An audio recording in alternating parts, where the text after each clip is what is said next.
మనం యమునా నది ఆవిర్భావ స్థలానికి వచ్చాం. ఆ పైన కనిపిస్తోంది కదా కొండ, అక్కడ సప్తర్షి కుండమని, దాని వెనకాల గ్లేషియర్స్ తోటి ఉంటుంది.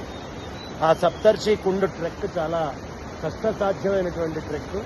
ఆ పైనుంచి నీళ్లు ధారగా అక్కడి నుంచే వస్తాయి. యమునోత్రి పుట్టింది. మీరు కరెక్ట్గా చూస్తే ఆ మధ్యలో ఒక గ్లేషియర్ మీకు కనిపిస్తూ ఉంటుంది. అక్కడి నుంచి ఈ జలమంతా సప్తర్షులు తపస్సు చేసుకున్నారు. కశ్యపోత్రి భరద్వాజో విశ్వామిత్రోద గౌతమ వశిష్ఠో జమదగ్నిశ్చ. ఇది సప్త ఋషియాన్ నమస్కారాన్ని సమర్పయాన్ని అంటుంటాం. చక్కగా ఆ నీళ్లు యమునమ్మకి నమస్కారం చేసుకోండి మనస్ఫూర్తిగా. ఎంత అద్భుతమైనటువంటి దృశ్యమో చూడండి.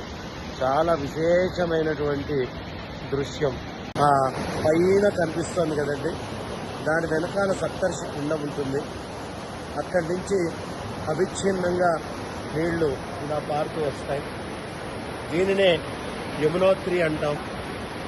యమునా అమ్మవారి పుష్కరాలు ఎప్పుడైతే మనకి కర్కాటక రాశి లోపల గురువు వస్తాడో అప్పుడు దాన్ని పుష్కరము అంటాము. ఆ సమయంలో అనేక మంది ఇక్కడ స్నానపానాదులు చేస్తూ ఉంటారు.